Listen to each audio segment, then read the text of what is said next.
Do y'all know why y'all here partaking in the first fruits? First harvest. The first harvest. It's the harvest season. And we praise the Most High, and He blessed us to inherit the promised land, the land of the Canaanites. It was a fruitful land, and He blessed us with that land. So when we get the first fruits of that land, we give it back to the Most High. That's what's required of us, to give back the first fruits of that land. All right, bring that out in Colossians 2 and 16. This is the book of Colossians, chapter 2, verse 16. Let no man therefore judge you in meat, or in drink, or in respect of an holy day, or of the new moon, or the Sabbath days. Read. Which are the shadow of things to come, but the body is of Christ. Right, so don't let nobody judge you in meat or drink or respect of a high holy day, right? Now, a Christian would say that this verse is saying that I don't have to keep the holy days, I don't have to keep the Sabbaths. Don't let nobody judge you for not keeping the Sabbath, for not keeping the new moons. That's what the Christians would say, but that's not the case in this passage, right? When it says, let no man judge you therefore in meat or in drink, it goes into meat offerings and drink offerings that we would give to the priest, right?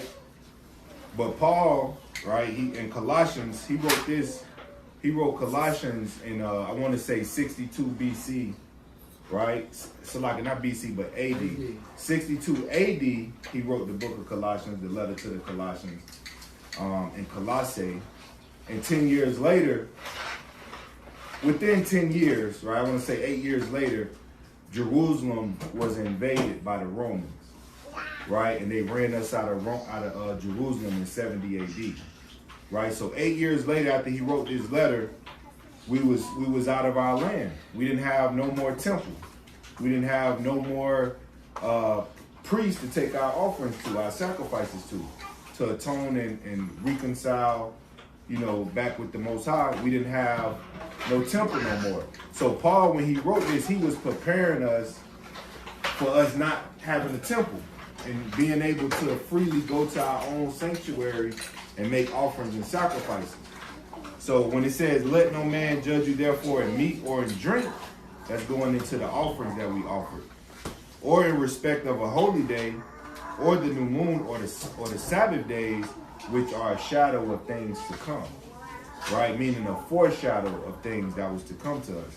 But the body is of the Mashiach Yahushua, because Yahushua, who the world calls Christ, when he offered up himself as the sacrifice, we no longer had to take these sacrifices to the priest, because he fulfilled the sacrificial law, the aspect of the law.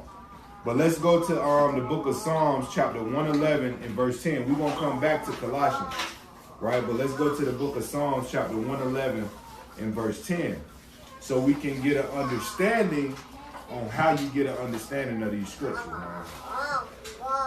And it ain't an overnight thing. You really got to invest time and energy into reading and studying and applying what you read to get your understanding. This is the book of Psalms, chapter 111, verse 10. 21 and 11. Salaki. The fear of the Lord is the beginning of wisdom. A good understanding have all they that do his commandments.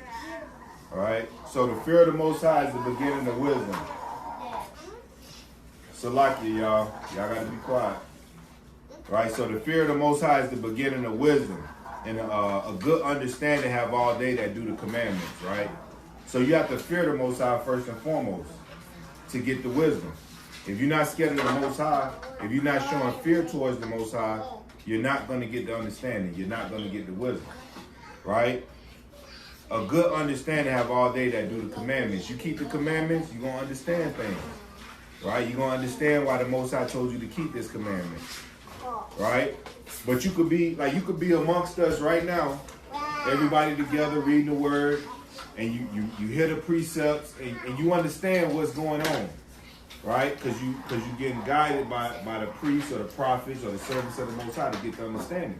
But as soon as you leave out that door, the understanding can disappear. You get to your house, you get to your environment, the understanding can disappear if you're not careful. You be like, dang, when we went over the precepts and service, I remembered what was going on. But now that I'm by myself and I'm reading it by myself, what the hell is it talking about? You don't know what it's talking about no more. Because that's what happens to us when we doing secret sins or, really not keeping the commandments or don't have that pure heart and don't fear the Most High. So the information will stick with you, but then when you leave, it'll disappear. So you have to be mindful of that. You want to keep that healthy fear of the Most High. Let's get Ecclesiasticus 21 and verse 11. And when everybody got it, say come. Sirach and the Apocrypha, 21 and verse 11.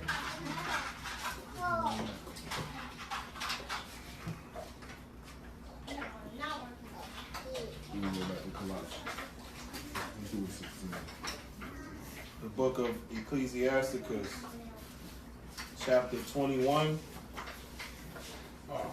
and verse 11. Let me know when you got it. Okay, right? Ecclesiasticus, chapter 21 and verse 11.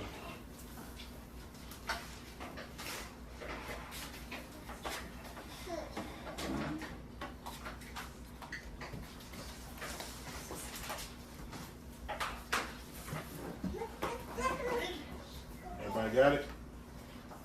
I know, I'm crying. Everybody good? Con. Ecclesiasticus 21 and 11. He that keepeth the law of the Lord getteth the understanding thereof. And the perfection of the fear of the Lord is wisdom. Right, read that again, King. Verse 10. 11. 11. He that keepeth the law of the Lord getteth the understanding thereof. So he that keep the commandments, you get the understanding when you keep the commandments, right? That's what the scripture is saying. You keep the commandments, you're going to understand what's going on when you read this word. Read. And the perfection of the fear of the Lord is wisdom. Right, so the perfection of the fear of the Most High is wisdom. You could have perfect fear of the Most High, and that's what you should be aiming for. Right? You gotta, it's a full-time job as a servant to fear the Most High, man. It's a full-time job. Sometimes you get lazy on the job, right? Sometimes you get slothful on the job, and you lose that fear of the Most High, and then you start indulging in transgressions, right? But you want to be perfected with the fear of the Most High, right? So you don't become slothful and start slipping back into sin, because that's wisdom, to fear the Most High, man. Right. That's wisdom, right? People out here being foolish as hell because they don't have fear of the Most High, the one that created the heaven and the earth, right? Mm-hmm. So let's go back to Colossians chapter 2 and verse 16. This is the book of Colossians. Let them get it down. Colossians. When y'all got it, say come.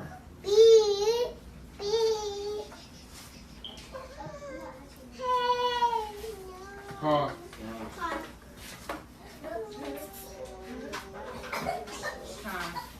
Come, bring it up. This is the book of Colossians, chapter 2, verse 16. Let no man therefore judge you in meat or in drink or in respect of an holy day or of the new moon or of the Sabbath days, Read. which are a shadow of the things to come.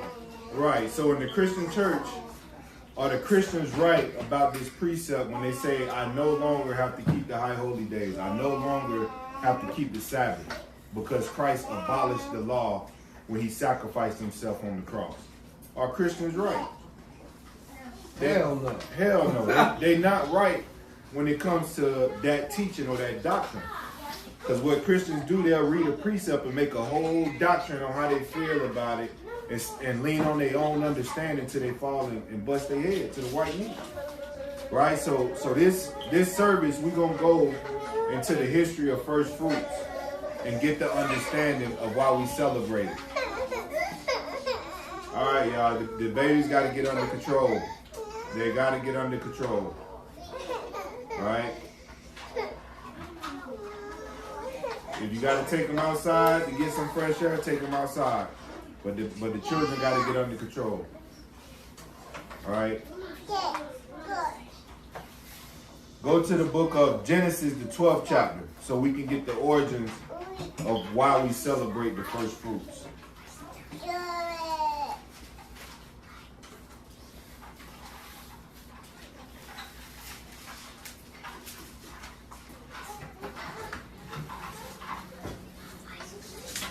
Genesis 12, we're going to start at the top. When everybody got it, say con.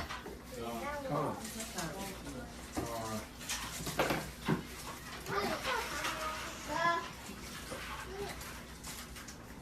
All right, y'all ready?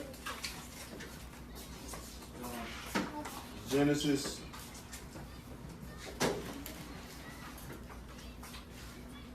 This is the book of Genesis, chapter 12, and verse 1.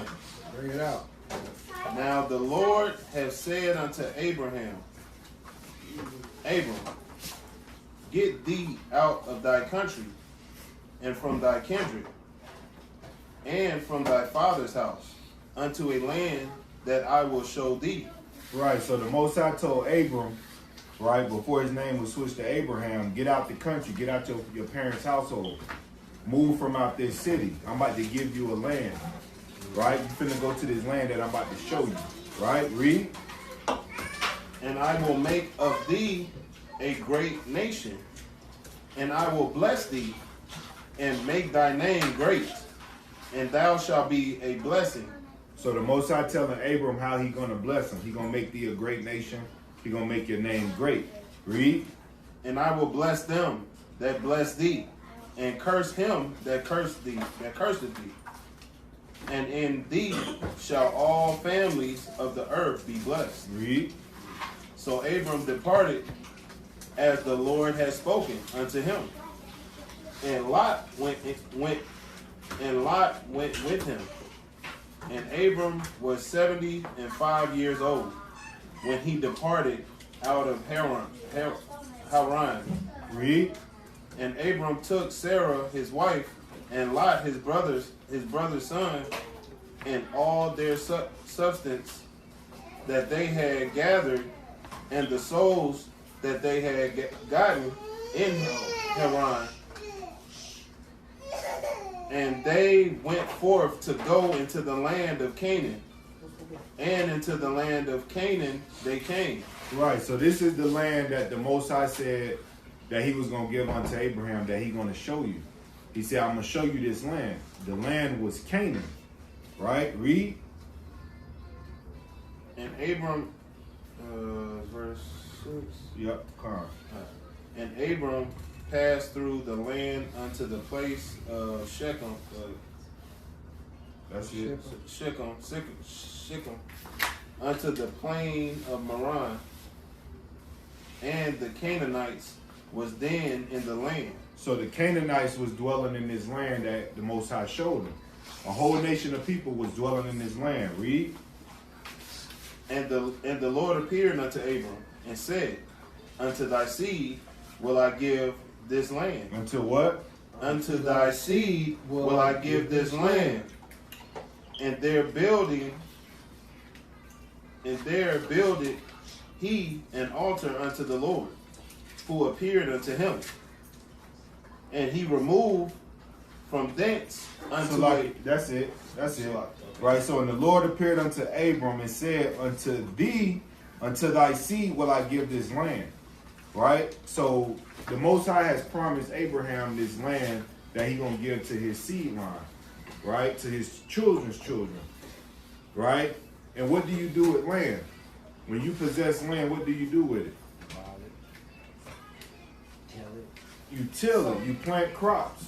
You be fruitful, right? You plant crops in abundance on that land, right? You use that land for its resources. You might mess around and have some gold underneath the ground, what you dig for, some diamonds under the ground, what you dig for. You might have some oil on that land. You know what I'm saying? You got resources on that land. The land might be real fertile, where you're able to produce a lot of fruits and vegetables and herbs and spices on that land, right?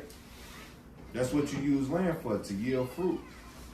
So that's going into the first fruits. He promised us this land in the beginning, right? Let's go down to, let's jump to Genesis 15 and verse 18. All right. It's the book of Genesis, chapter 15, When everybody got to say con, Salaki. verse 18. Con. In the same day, the Lord made a covenant with Abram, saying, unto thy seed have I given this land, from the river of Egypt unto the great river, the river Euphrates. Right. So that same day, the Most High made a covenant with Abram, saying unto you, I will give your seed this land. And it wasn't a small area of land. It wasn't just a few hundred acres, right? They had thousands upon thousands of acres of land, right? They had a lot of land that he promised to a nation of people, Right. that really didn't exist yet. You know what I'm saying? We wouldn't call Israel when Abraham received the promises. Israel wasn't even born yet. Right. You know what I'm saying? So he made these promises before we was born, before we was here, right? And we reaping the benefits of that promise right now. Still to this day, even though we at the bottom of society, we still got the covenants and the promises, right? So let's go to the time of Moses, where Moses confirmed this promise that he gave to Abraham, right? We just going down the timeline of how it started, where the promise was made to Moses, and to where it was fulfilled in the book of Joshua, right? So go to the book of Exodus, chapter 3, and we're going to start at verse 1. And everybody got it, say con.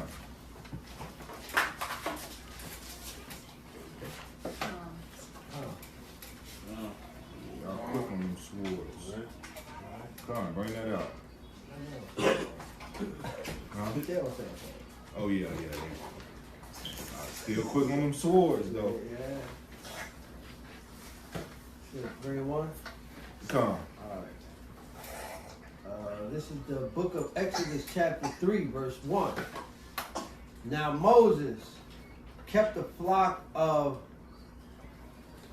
Jethro, his father-in-law, the priest of Midian, and he led the flocks to the backside of the desert, and came to the backside of the and came to the mountains of God, even to Horeb. Read. And the angel of the Lord appeared unto him in a flame of fire out of the midst of a bush. And he looked, and behold, the bush burned with fire, and the bush was not consumed. Read. And Moses said, I will now turn aside and see this great sight, why the bush is not burnt. Right, so Moses is talking to this burning bush. You see this bush burning on fire, but it's not being consumed. Right? Read.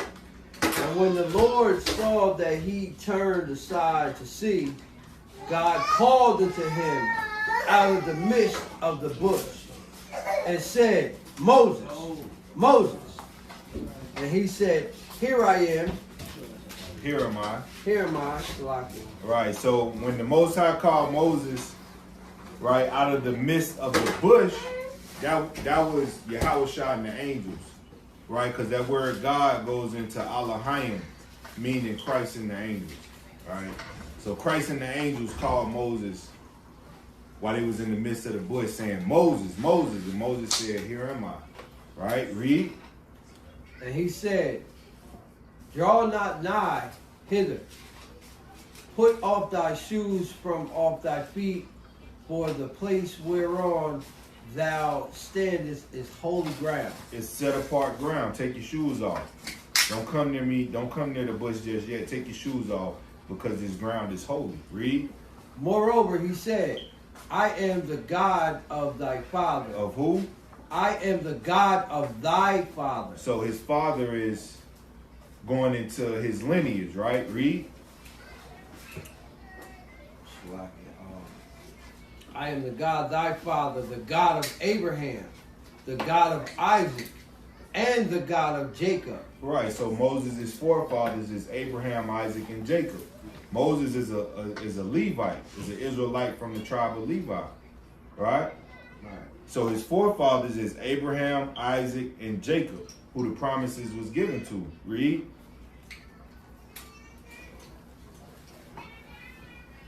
And Moses hid his face, for he was afraid to look upon God. So Moses hid his face because the glory of the Most High, man, it's hard to look, upon the Most High when you in your wickedness, or we not perfect in the eyes of the Most High. We break the commandments, and now we trying to come back in good graces.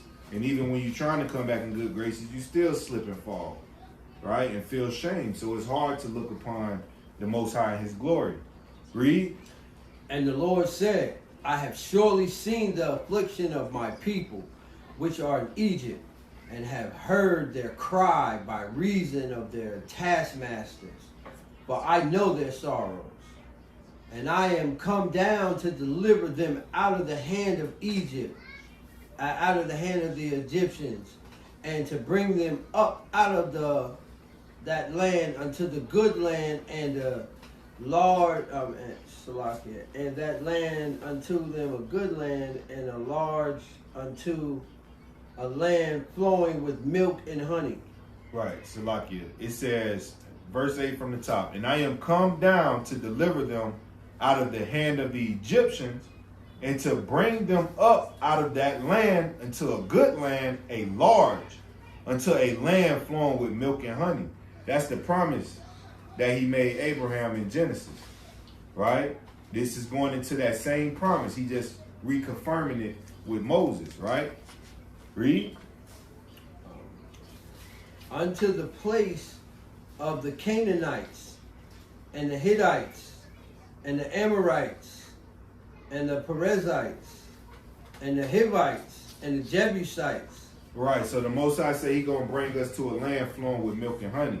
Right, milk and honey is symbolic for fertile and a land with abundance of resources. That's the milk and honey, right? The milk is having fertile land, and then the honey is a land full of resources, right? A land full of riches and wealth, everything in abundance. That's the milk and honey, a land flowing with milk and honey. So he just confirmed with Moses right here in Exodus 3 the promise that he made to Abraham. This is what I'm about to do with you, Moses, right? You finna be the one to bring these people to the promised land. Land flowing with milk and honey. And whose land is it? The Canaanites. Right. The Hamitic people, right? It goes into the Canaanites, the Hittites, the Amorites, the Perizzites, the Hivites, and the Jebusites. Them all so-called African people. We not the same as them, right? We not the same as them. They eat monkeys and stuff. You know what I'm saying? They sleep with family members. Incest is real heavy in Africa, right? We not them. So the Most High say they got a fruitful land over there, but I'm finna clear it out and give it to y'all, right? I'm finna put it in y'all hands because that's the land that Abraham was scoping out. He said, leave your household, your family's house, and I'm finna show you this land. And it was the land of the Canaanites, and this is the same land that the Most High is talking about that's flowing with milk and honey, right? So the promises that went to Abraham, he confirmed it with Moses. I just had to reiterate that, right? So in the time of Joshua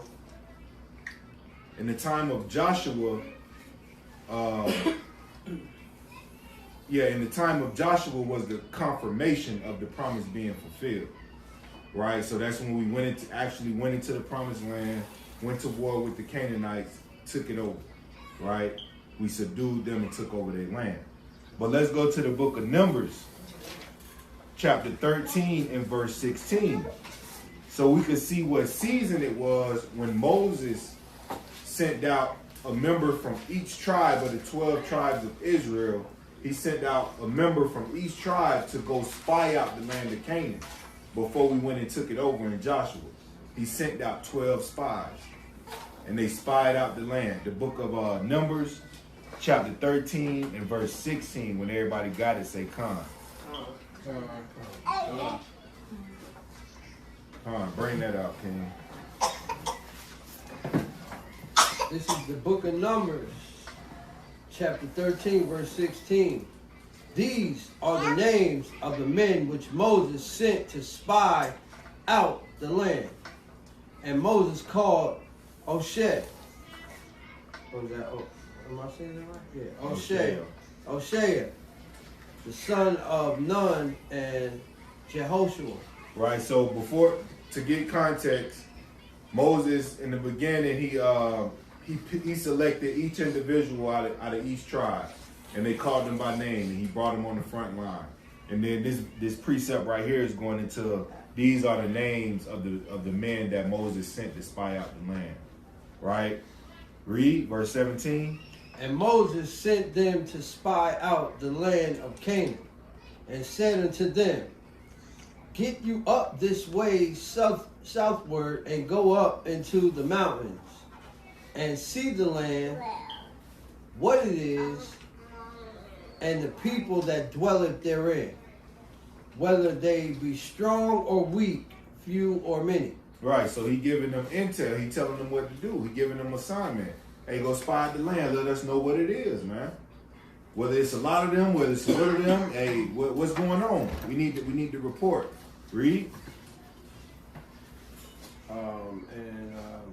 And what the land is, and what they dwell in. Oh, sloppy. Verse 19. You on verse 19? Right. All right. And what the land is that they dwell in, whether it be good or bad, or what cities they be that they dwell in, whether in tents or in strongholds. Read. And what the land is, whether it be fat or lean, whether there be wood therein or not. And be ye of good courage, and bring of the fruit of the land. Right, so he telling them to spy out the land, right? Find out the ins, outs, ups, and downs of the land, and bring back the fruit of the land, right? That's important. He say bring back the fruit of the land. We need to see what type of fruit they got, right? Is it ripe fruit, or is it, spoiled fruit, bad fruit, corrupt fruit? Bring back the fruit of the land, right? Because the season of the first ripe grape is the season of first fruit, the harvest season, right? Verse 21, read. So they went up and searched the land from the wilderness of Zin unto Rehob, as men coming to Hamath, and they ascended by the south. Salaki, read verse 20 again. Oh, we ain't finished it, right? Yeah, we didn't finish it. We started from the top, though. All right, yeah. Verse 20. And what the land is, whether it be fat or lean, whether there be wood therein or not, and be ye of good courage, and bring of the fruits of the land. Bring the fruit of the land, read. Now the time was time for the first ripe grapes. Right, so now the time was the time of the first ripe grapes. That's the harvest season, right? When the first ripe grapes appeared. Right, so this is going into first fruits, the actual first fruits, the original first fruits, before we even was commanded to keep it.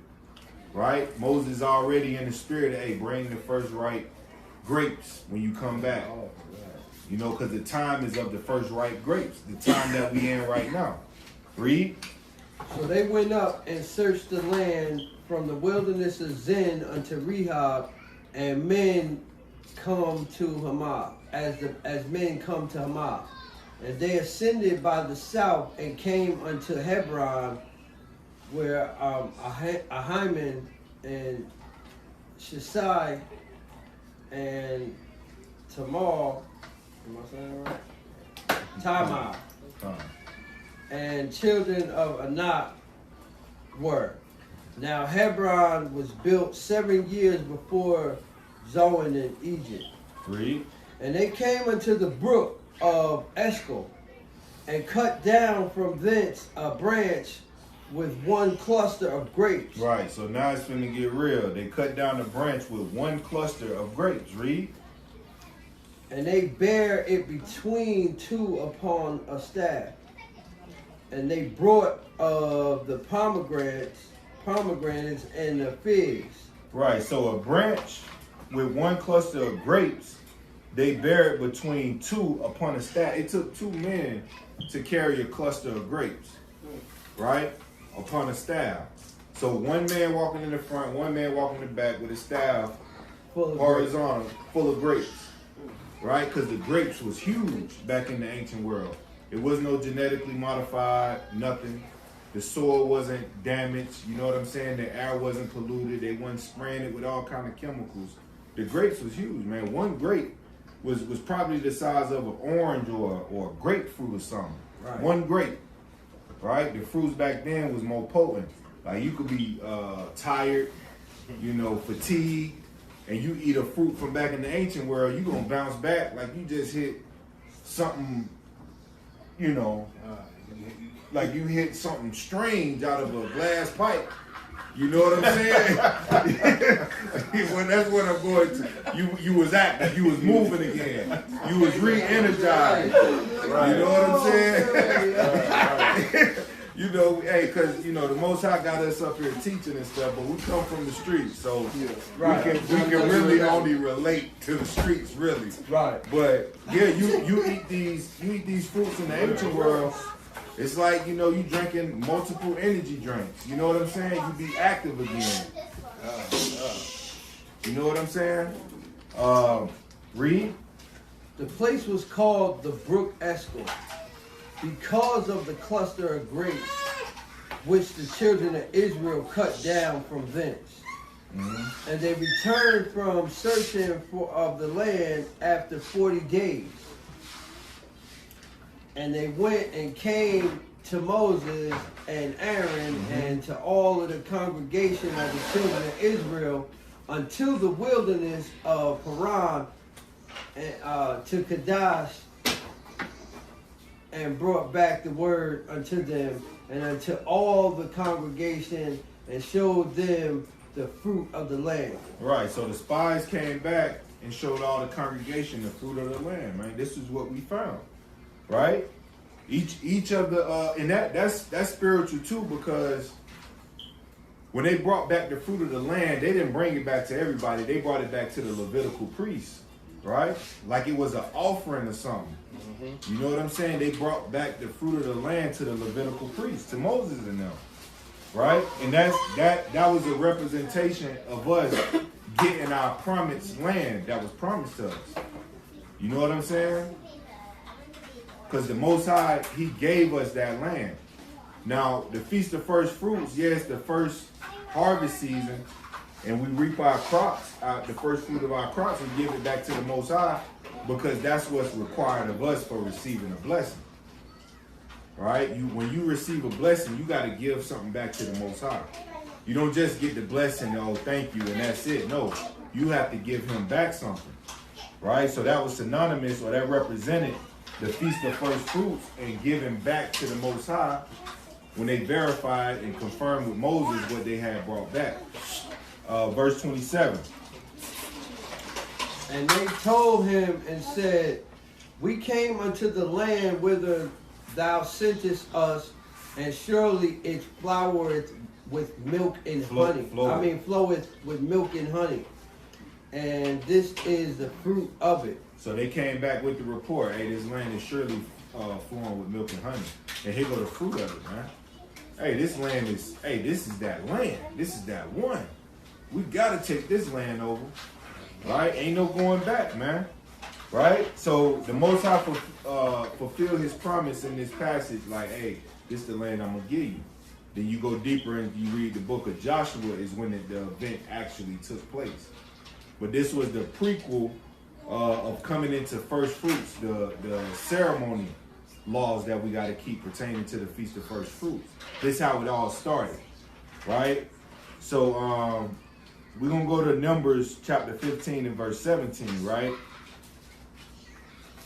Right, so they spied out the land for the Most High, for Moses, and they saw that it was abundant, and they brought back the fruits thereof, clusters of grapes, pomegranates, all kind of fruit, and it was in abundance, right? So the day that we brought the fruits back to the Most High, that's not what that's not what first fruits really represents, right? Us, reaping the harvest and giving back the first fruits to the Most High. That's not what it represents. The Feast of First Fruit represents the Most High giving us the land that He promised to us. That's what first fruits is really about. The Most High saying that He's going to give us some promised land, and He actually fulfilled that promise. That's what first fruits is really about. Now, what's required of us on first fruits is us to give back the reaping of the harvest that we got, our first fruits that we reap from that blessing that He gave us. We give it back to Him. Right. That's what first fruits really symbolize, right? So we get these instructions 2 chapters later. Now let's get these instructions on how we are to do the first fruits, how we are to receive this blessing, and what's required to give back to the Most High after we receive the promised land. Read. This is the book of Numbers, chapter 15, verse 17. And the Lord spake unto Moses, saying, Speak unto the children of Israel, and say unto them, When ye come into the land whither I bring you, then it shall be that when ye eat of the bread of the land, ye shall offer up a heave offering unto the Lord. A heave offering is grains, right? Wine, oil, first fruits. A heave offering. You shall offer that heave offering up to the Most High. Read. Ye shall offer up a cake of the first of your dough for a heave offering as ye do. The heave offering of the threshing floor, so shall ye heave it. Of the first of your dough ye shall give unto the Lord, and heave offering in your generation. Right, so we are to give a heave offering to the Most High, your first fruits, your grains, your wine, your oil, right, when you reap that first harvest. You give it to the Levitical priest, right? And the Levitical priest was the Most High's portion. They didn't have a portion of the land to divide amongst the tribes when we took over the promised land. They didn't get a portion to divide amongst themselves. The Most High is their portion, right? So the Levites was all throughout the promised land, set up all throughout the promised land to offer sacrifices for the tribes, right? So they wasn't working regular jobs. The Levites was only doing service of the Most High. They was only doing temple work, temple service, right? So when we would give our heave offerings, they would receive that portion because that was what they reaped from the Most High. It was from the Most High to them because they was the priest doing the service. They wasn't paying for food. They wasn't working regular jobs. We was providing them with money and food, the priests, right? So they was eating good. They was living straight, amongst us, right? And that was the role of the Levitical priest. They was doing the service of the Most High. They didn't have time. Like if they got to do a council, if we came up with an issue to them, they couldn't work a regular job. Because if you work a regular job and somebody need counsel, hey, you got to wait till I get off of work if I ain't too tired to receive counsel. The Levitical priests, they was always there whenever you needed them. You know what I'm saying? Whenever you need to make a sacrifice, whenever you need counsel, whenever you had an issue, you went to them and they was always there. Right? They was always during the service of the Most High. They was doing shifts, man. Yeah. They was doing shifts in the temple. Got a precept too. Bring that out. Ecclesiasticus 7:31. When everybody got it, say come on. So what you talking about? Yeah. Ecclesiasticus, so chapter 7, verse 31. Everybody got to say come. All right.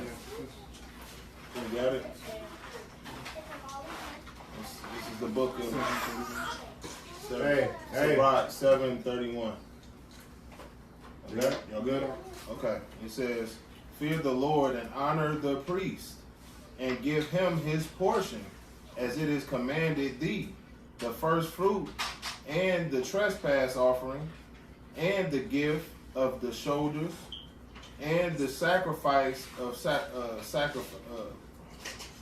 sanctification, and the first fruit of the first fruit are the elect, right? So what it's talking about? The first fruits are the holy thing. Yeah, the holy things. So it says the first fruits and the trespass offering and the gifts, the shoulders, and the sacrifice of the sanctification, and the first fruits of the holy things. Right. So what that? Hey, Salakia. Hey, y'all gotta be quiet.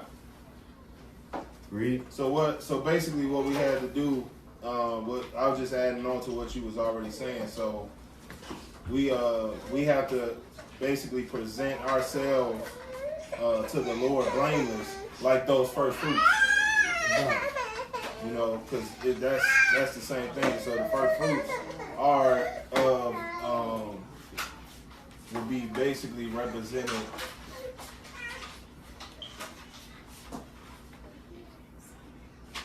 Yeah. So yeah. I lost my train of thought. So it says, fear the Lord and honor the priest. What you got to do when you offer the sheave offering, right? It's saying, give him his portion, as it is commanded thee, because it's a commandment that we give these offerings during the time of the first fruits. And the trespass offering and the gift of the shoulders, right? The gift of the shoulders is a part of the heave offering, because sometimes the heave offering is a piece of an animal sacrifice. Right, you give the shoulder of a lamb or a bullock or a goat, and the priest get a portion of that. Right, when you sacrifice an animal, when they cut the animal neck and throw it on the altar, the priest get a portion of that sacrifice that you made, so they could feast on it. Right, so that they was always eating, man, because Israel, you know, we was sinning, so they was always having, you know, food in abundance. Alms in abundance. They was always eating, but you got to honor the priest. They say in the sacrifice of sanctification and the first fruits of the holy things, right? You got to get the first fruits of the set apart things, man. Right? So let's go back to Numbers. We read 21. We read the offerings in your generation. So how do we reconcile our custom of the first fruits when we go back to Colossians 2:16, right? Let no man judge you therefore in meat, drink, or respect of a high holy day. How do we reconcile back with the Most High if we're not keeping the holy days? You can't, right? You can't reconcile back with the Most High, because that's what the priest was doing for us on these feast days. When we give the priest the animal sacrifice or the first fruits of our harvest season, the priest was reconciling us back with the Most High. Somebody give me the etymology of the word reconcile or reconciliation. All right, give me the etymology for the word reconciliation.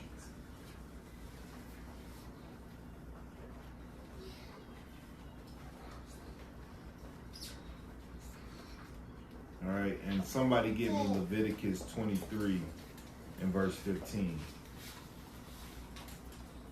We're going to go into our ceremonial laws about the Feast of First Fruits.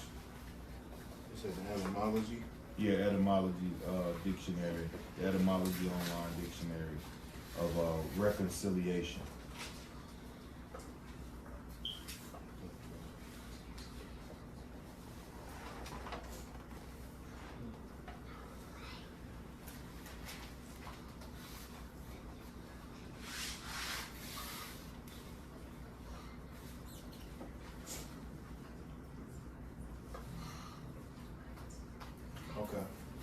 Says the first recording of the word reconciliation comes from the 1300s. It comes from the Latin reconciliation, meaning to make good again, or to repair. To make good again or to repair, right? I got the etymology online too. This one I got, it says renewal of friendship after disagreement or rivalry, action of reaching accord with an adversary or one estranged. Right? So you want to harmony too. be in perfect harmony. You want to get back in harmony with the Most High. You're trying to renew a friendship with the Most High. That's what reconciliation going into. You're trying to renew a bad friendship, make amends, right? That's what we do every time we offer these offerings to the priest, right? We reconcile back with the Most High. That's what it's about, right? So go to Leviticus chapter 23 and verse 15. And that's important to know because we still got to reconcile back to the Most High, even in the land of our captivity. Even while we over here in America, even though they saying the laws are done away with, we don't have to keep the ceremonial laws. We don't have to keep no laws because Christ abolished the law. That's what they teaching. But how do we reconcile back with the Most High without the commandments and without priests to do so? We're going to find out. All right, this is the book of Leviticus, chapter 23 and verse 15. Y'all got it? Say con. All right. It reads, and ye shall count unto you from the morrow after the Sabbath, from the day that ye brought the sheaf of the wave offering, 7 Sabbaths shall be completed. Right, so after the last Sabbath of Passover, this is going into why we keep the Feast of First Fruits, which is also called the Feast of Weeks, which is also known as the Feast of Penecost, meaning 50. Right, so after we brought our sheaf of the wave offering, that's just a sheaf is a handful of grains. And the priest you would give the handful of grains to the priest and he would wave it before the Lord. And that will be your offering, right? And he will keep it. Right? So it says 7 Sabbaths shall be complete. So after the last Sabbath of Passover, you start counting 7 Sabbaths. It's been exactly 7 Sabbaths since we had Passover. And the day after would be the Feast of First Fruits, what day we in right now. Right? That's how we keep track of it. Verse 16, read. Even unto the morrow after the 7th Sabbath shall ye number 50 days. How many days? 50 days. 50, meaning penta. Right? That's where you get Pentecost from. Read. And ye shall offer a new meat offering unto the Lord. And there goes the meat offering. Remember meat offering, right? You shall offer a meat offering to the Most High. Right? A meat offering in the promised land to the priest. Right? Because they was in the promised land and he gave them a ceremonial law to keep once they entered into the promised land. You're going to offer this meat offering to the priest. This is your first fruits. Read. Ye shall bring out of your habitations 2 wave loaves of 2/10 deals. They shall be of fine flour. They shall be baked with leaven. They are the first fruits of the Lord. They are what? They are the first fruits of the Lord. And this is going into statutes on how to keep first fruits. Right? This is going into the statutes, what must be done. And it got dealing with measurements, right? Measurements of fine flour. And you should you should bake it with leaven. These are your first fruits, right? That's what they is. Read. And ye shall offer with the bread 7 lambs without blemish of the first year. Right, so we will offer up lambs. This is how we pay back the Most High for blessing us with this promised land. Right? This is how we repaid him. Read. And 1 young bullock and 2 rams. They shall be for a burnt offering unto the Lord with their meat offering and their drink offering. With their meat offering and drink offerings. Let no man judge you therefore in meat and drink. That's going into offerings. Your meat offerings and your drink offerings. Let no man judge you in your meat offerings and drink offerings. Read. Even of offerings made by fire of sweet savor unto the Lord. Read. Then ye shall sacrifice 1 kid of the goats for a sin offering, and 2 lambs of the first year for a sacrifice of peace offerings. And the priest shall wave them with the bread of the first fruits for a wave offering before the Lord. With the 2 lambs, they shall be holy. They shall be holy to the Lord for the priest. Right. So during first fruits, the priests were involved in this ceremony. right? They would waive the offerings. We would have to go take it to the priest, right? Family, household by household, taking it to the priest. They was involved in these ceremonies. Right now, where are our priests to take these offerings to now? We don't have them. We don't have a temple. We had our own temples to go do this stuff at. Our own tabernacles to do this stuff at. But we don't have that no more. Right? Read. And ye shall proclaim on the selfsame day that it may be an holy convocation unto you. You shall do no servile work therein. We shall do no servile work therein. We having a holy convocation right now. And we're not to do no servile work therein. Read. It shall be a statute forever in all your dwellings throughout your generations. So our children's children are supposed to be keeping it. Our great-great-great-grandchildren, we're supposed to pass this information down, right? Because this information is your real riches. Your children will be able to survive out here in this world if they learn to fear the Most High and keep His commandments. Right. Anything outside of that is death, right? And we got to keep our customs going. Even though our parents never brought us up like this, the Most High woke us up, and fortunately we get to teach our children so they got a better chance than we did out here in the world, right? Read verse 22. And when ye reap the harvest of your land, thou shalt not make clean riddance of the corners of thy field when thou reapest. Neither shalt thou gather any gleaning of thy harvest. Thou shalt leave them unto the poor and to the stranger. I am the Lord your God. Right. So when we would plant our gardens and our crops, we wasn't supposed to take the perimeter area of the crop so the poor can walk by and pick it off, because we would feed the poor that way.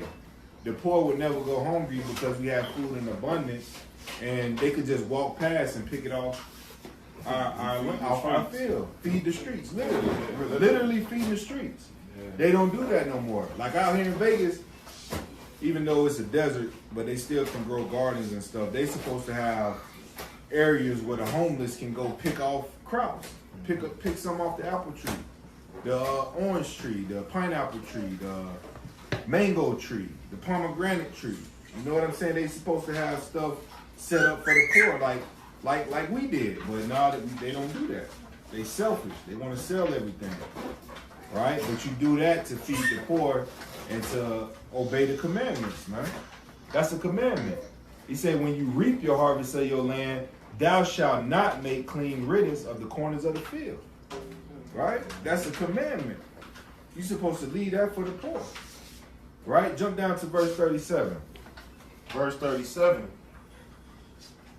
These are the feasts of the Lord, which ye shall proclaim to be holy convocation, to offer an offering made by fire unto the Lord, a burnt offering and a meat offering, a sacrifice and drink offering, everything upon his day. Right, so when you read Leviticus, the 23rd chapter, that whole chapter goes into our ceremonial laws, the feast days that we got to keep throughout the year. Right, so it's just summarizing all the ceremonial laws that we got to keep, all our high holy days. Right, you got Passover, you got first fruits, then you got the Feast of Tabernacles. Right, that's summarized in Leviticus, the 23rd chapter. And we got to keep those high holy days. And each high holy day have its own unique offering. Right? The offering for Passover is different from the offering of the Feast of First Fruits. The Feast of First Fruits offering is different from the Feast of Tabernacles. It's different, unique offerings for each feast day. Right? Just so you understand that. You have different drink offerings, you have different meat offerings for each high holy day. And all these offerings and sacrifices was to reconcile us back with the Most High. Each feast day is a reconciliation back to the Most High.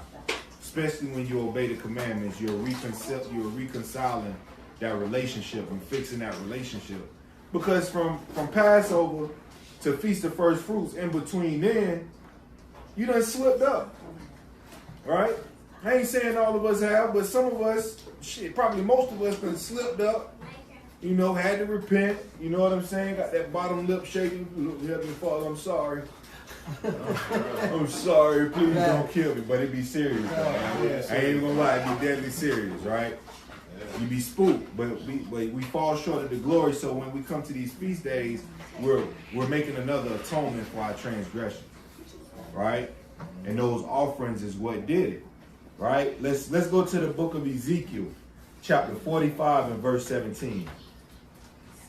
Ezekiel chapter 45 and verse 17.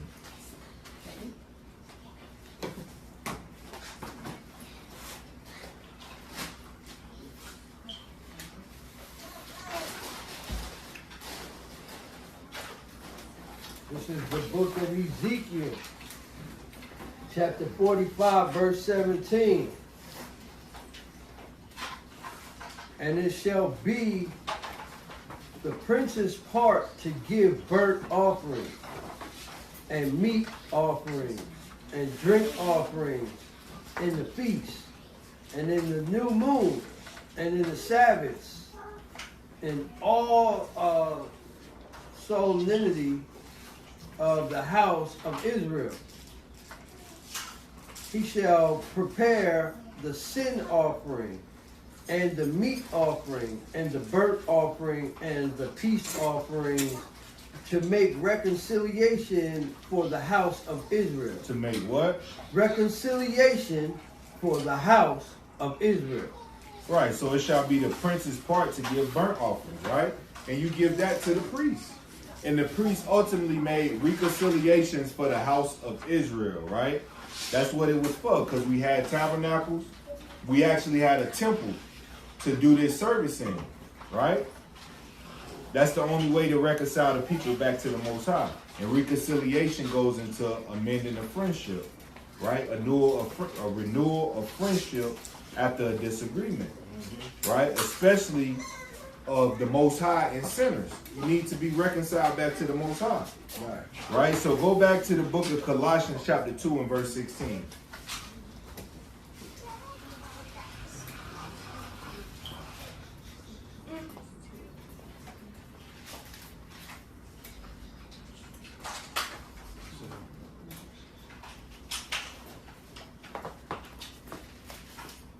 Colossians chapter 2 and verse 16.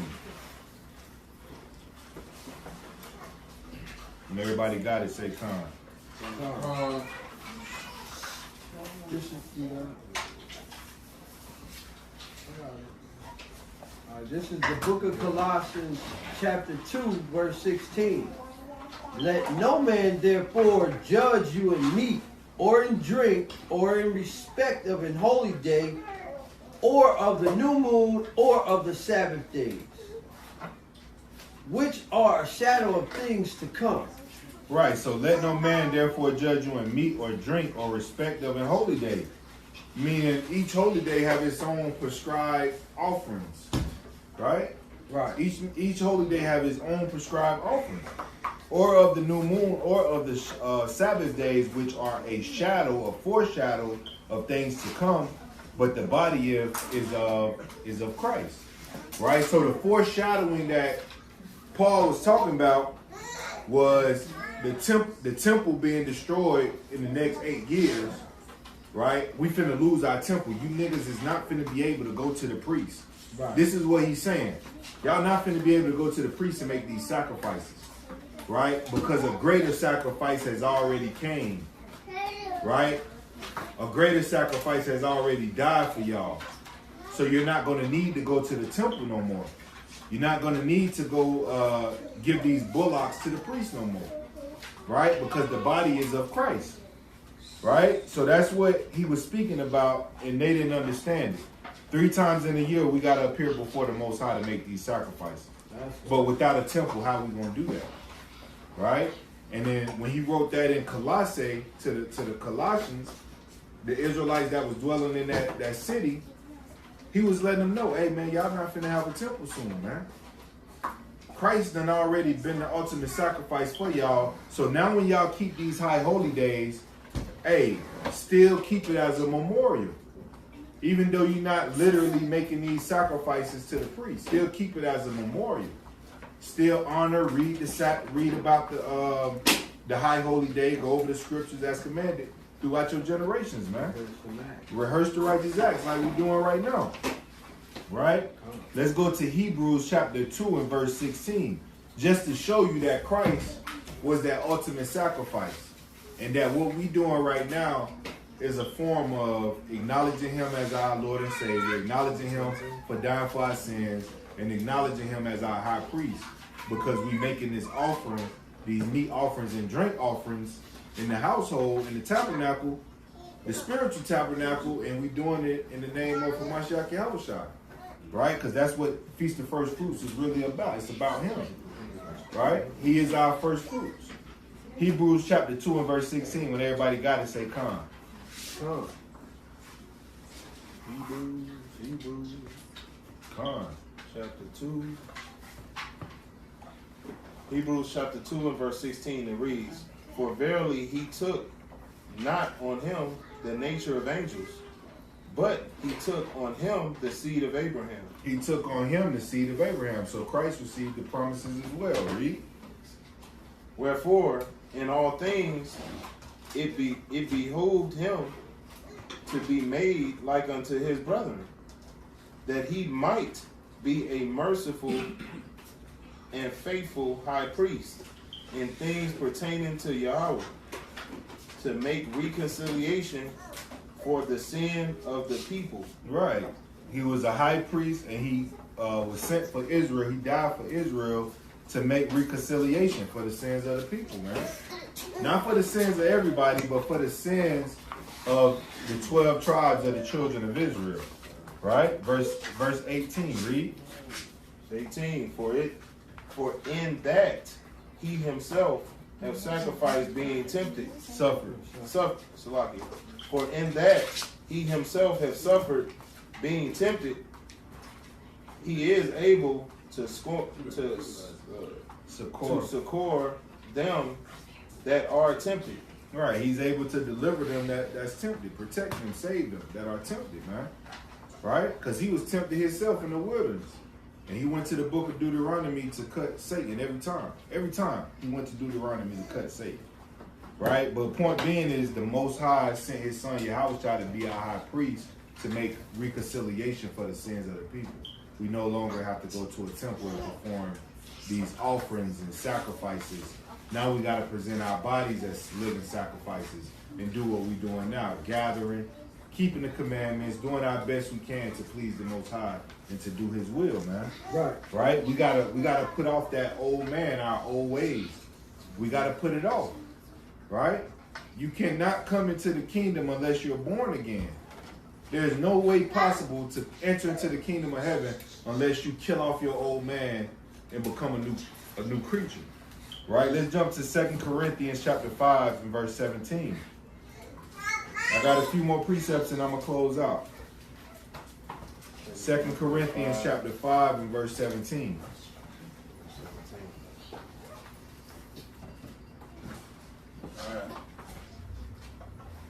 Book of 2 Corinthians chapter 5 and verse 17 reads, Therefore, if any man be in Christ, he is a new creature. Old things are passed away. Behold, all things are become new. Right, so when you're in Hamashiach Yahushua, who the world called Christ, you become a new creature. You start moving different. You start thinking different. You start reacting different. Your decision making is different. It's not like how it used to be in the world when you was making reckless decisions, doing things off of impulse, man. Right? You become a new person. You become a new creature. You become born again. Right? In the spirit. Read. And all things are of Yahweh, who have reconciled us to himself by Hamashiach Yahushua. Who have what? Who have reconciled us to himself by Hamashiach Yahushua. Who have reconciled himself to us by Hamashiach Yahushua. We no longer have to go to Levitical priests to be reconciled back to the Most High, man. You no longer have to do that. Right? And that's what the foreshadowing of the things to come was that Paul was speaking about. This is a foreshadowing of the things to come, because what's about to happen 8 years from now, you about to be ran up out your homeland. But you still got to keep these commandments, though. Right. But a greater sacrifice has already taken place, and you need to acknowledge that, right? And that's what we're doing right now. Read. To wit, that Yahweh was Finish off verse 18. And have given to us the ministry of reconciliation. The ministry of reconciliation. That's what we're a part of right now. The ministry of reconciliation. Because we go through Christ to reconcile back to the Most High when we mess up. Right? You mess up, you go back, you run back to H.O.I. to be reconciled back in good graces with the Most High. Read. To wit, that Yahweh was in Christ, reconciling the world unto himself, not imputing their trespasses unto them, and have committed unto us the word of reconciliation. And have committed unto us the word of reconciliation. Right? To wit, meaning to what? That the Most High was in Christ, reconciling the world unto himself. That's going into the world of Israel. Right. It's not the whole entire planet Earth. Right? So, not imputing their trespasses unto them, and have committed unto us the word of reconciliation. Right? Mm-hmm. Let's go to the book of Numbers, chapter 15 and verse 17.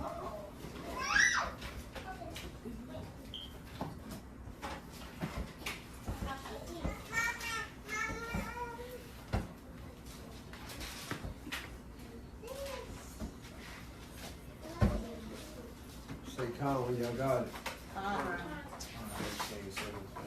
And the Lord, this is the book of Numbers, chapter 15, verse 17. And the Lord spake unto Moses, saying, Speak unto the children of Israel, and say unto them, When ye come into the land whither I bring you, then it shall be that that when ye eat of the bread of the land, ye shall offer up an heave offering unto the Lord.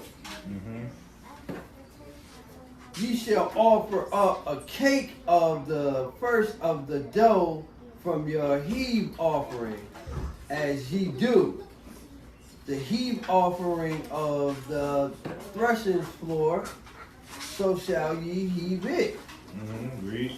Of the first of your dough, ye shall give unto the Lord an heave offering in your generation.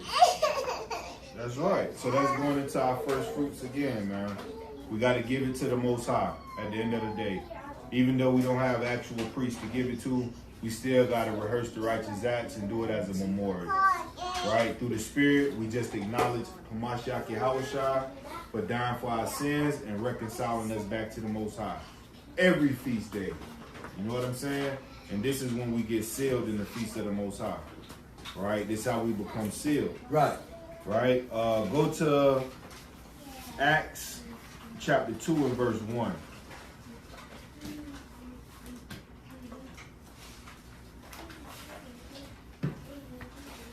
Say Conway, y'all got it.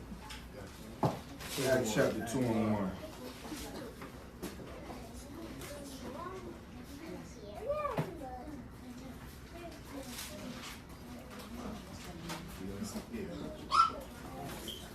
The book of Acts, chapter 2 and verse 1.